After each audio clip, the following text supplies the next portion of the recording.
Welcome to the Cerberus PRO UL e-learning. This lesson will focus on the XCI 2001 releasing module. I will walk you through installing, configuring, and troubleshooting the module.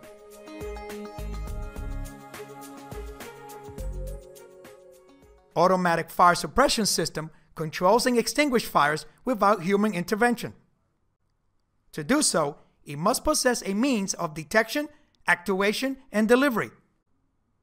Detection is accomplished by Cerberus PRO automatic detection system or manual operations. Actuation normally involves a pressurized fluid and a release valve. Delivery is accomplished by a piping and nozzle system specially designed for the hazard area and the agent use. The Cerberus PRO XCI 2001 releasing module supports activation of releasing valves in releasing and sprinkler systems. Example of automatic systems includes gaseous fire suppression and fire sprinkler systems. Gaseous fire suppression is a term to describe the use of inert gases and chemical agents to extinguish a fire, also called clean agent fire suppression. These agents are governed by the NFPA standard for clean agent fire extinguishing systems. Fire sprinkler system is an active fire protection method consisting of a water supply system providing adequate pressure and flow rate to a water distribution piping system, onto which fire sprinklers are connected. Here are some required components for agent releasing. A manual release station is used to manually discharge the fire extinguishing system. There must be at least one manual station for each protected area. An abort switch employs a momentary deadman type push button switch, which while held in prevents discharge of the clean agent.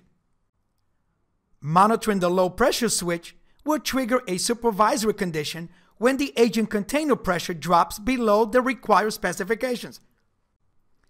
A discharge strobe, normally used to indicate a system discharge, is located outside the hazard area exit doors, attached to a horn inside the hazard area to indicate a system discharge condition.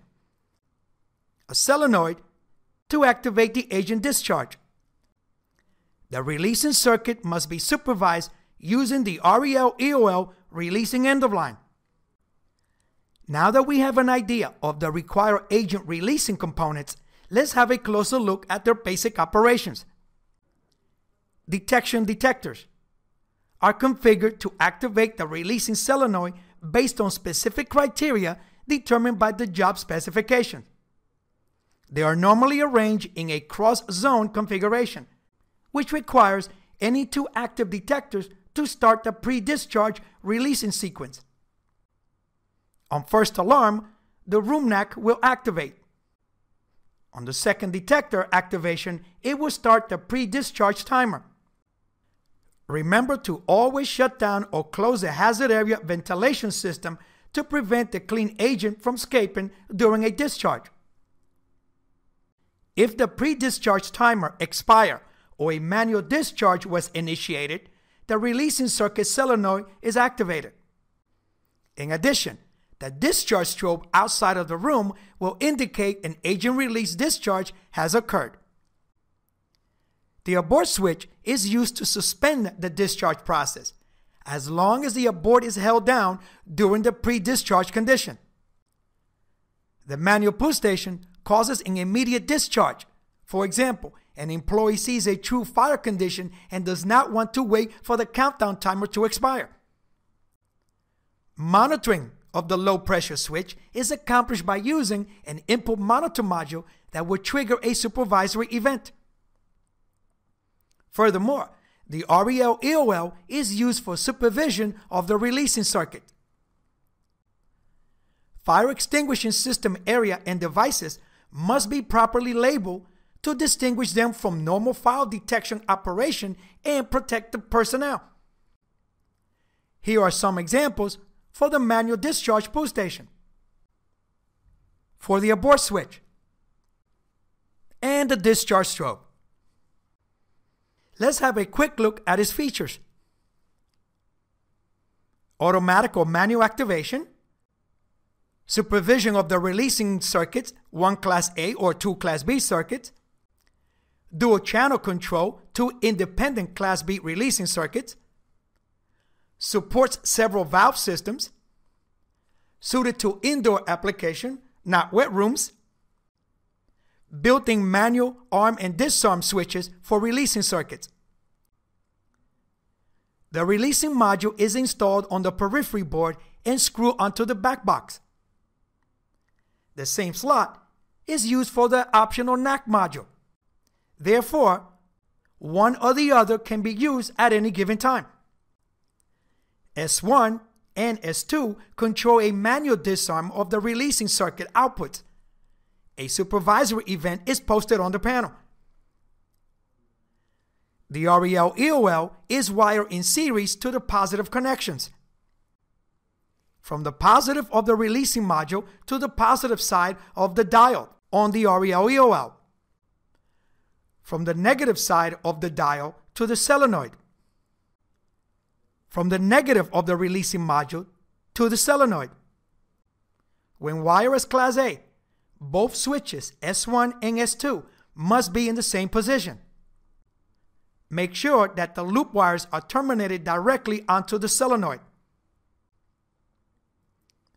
Programming the releasing module for clean agent and sprinkler releasing system is accomplished in 3 easy steps.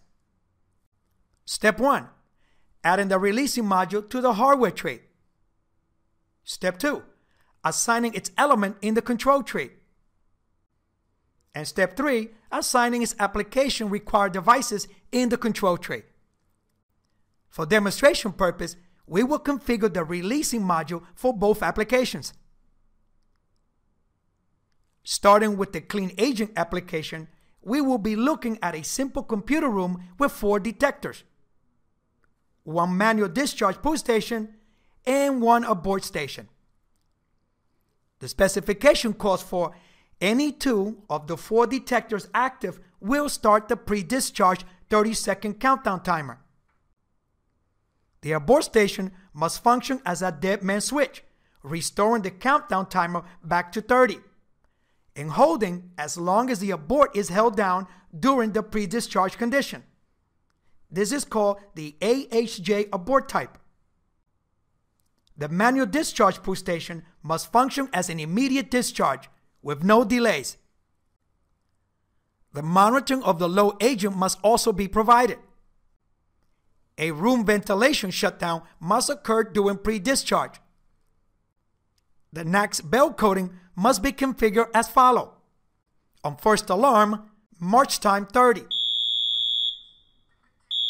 Pre-discharge, march time 120. And on discharge, steady.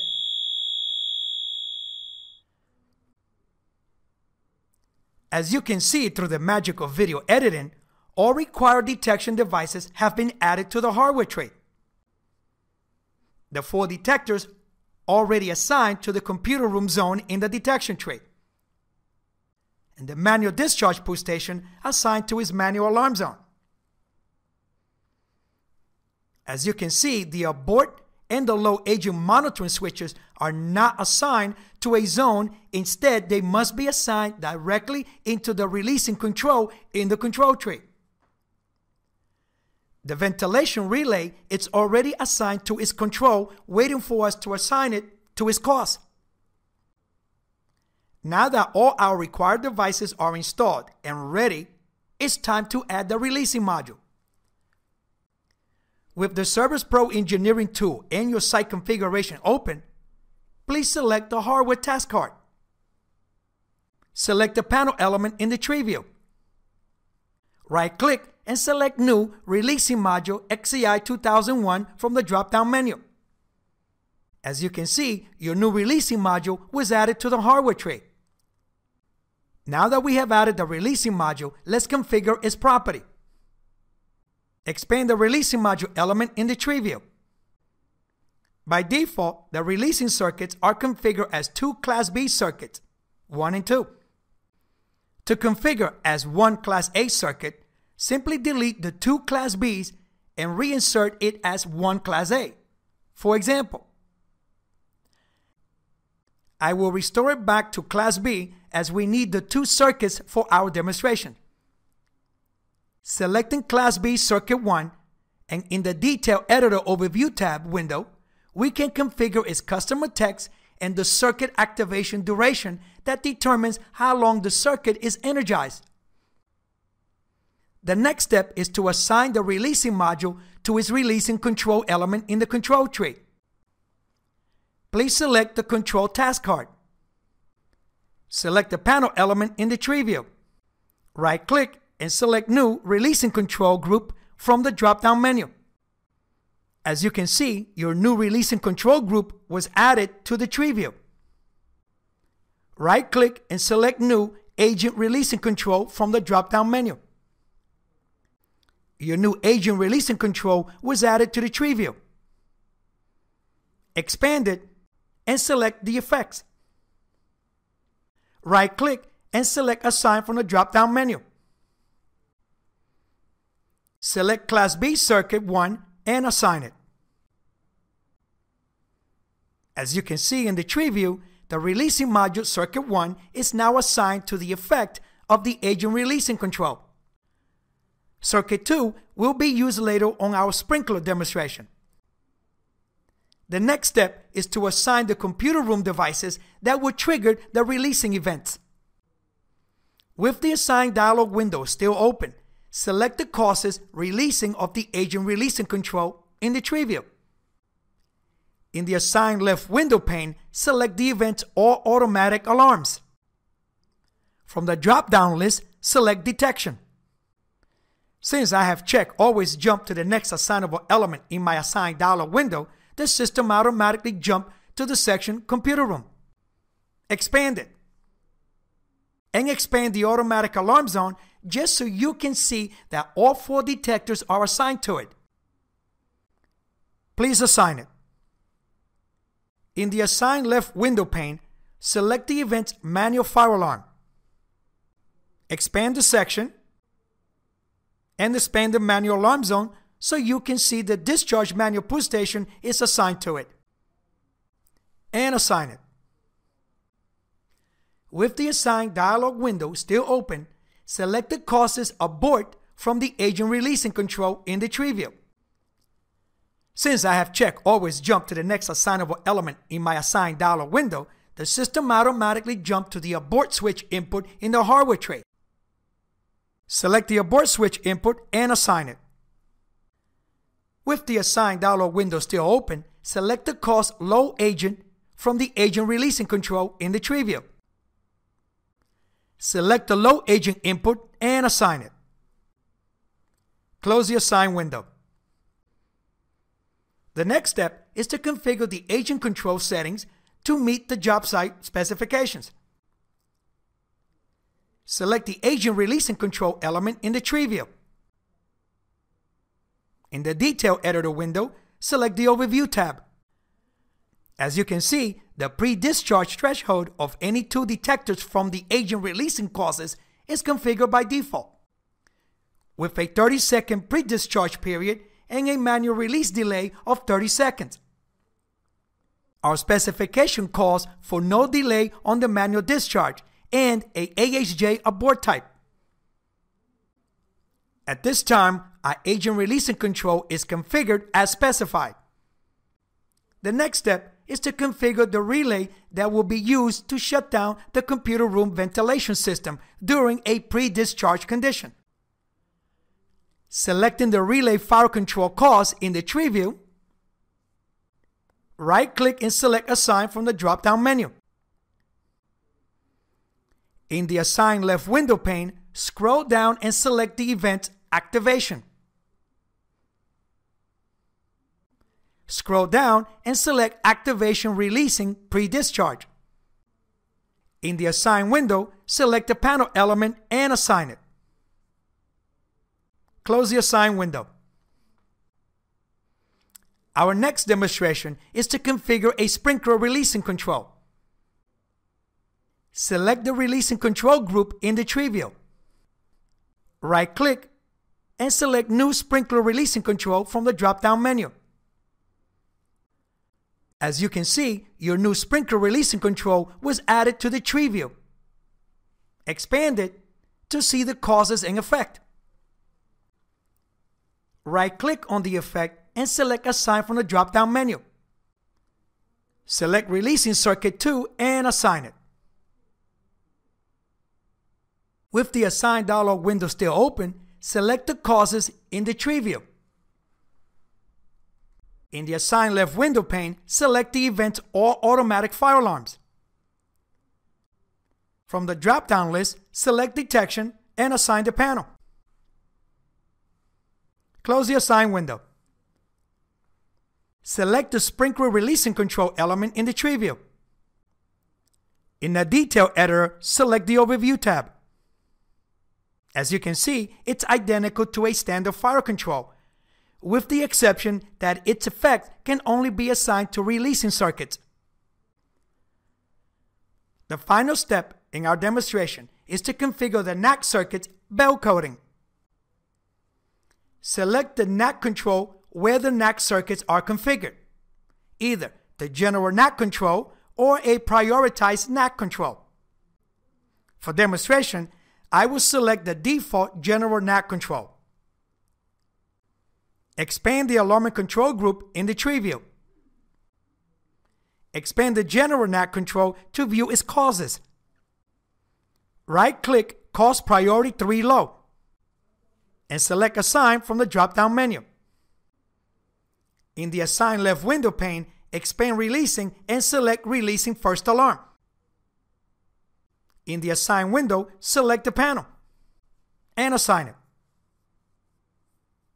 With the Assign window still open, select Cause Priority 2 Medium from the tree view.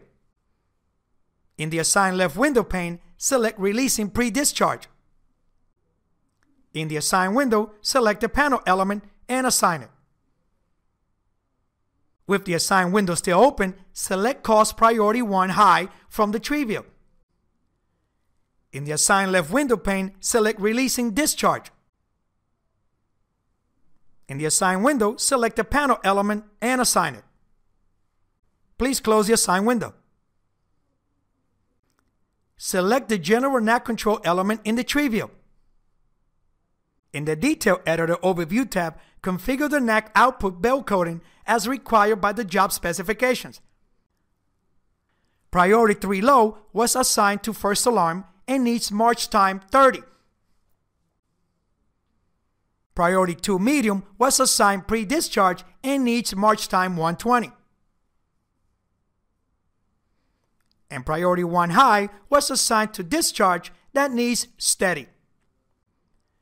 At this time, your releasing module is configured and ready to be uploaded to your panel. Following are the most common releasing module trouble messages.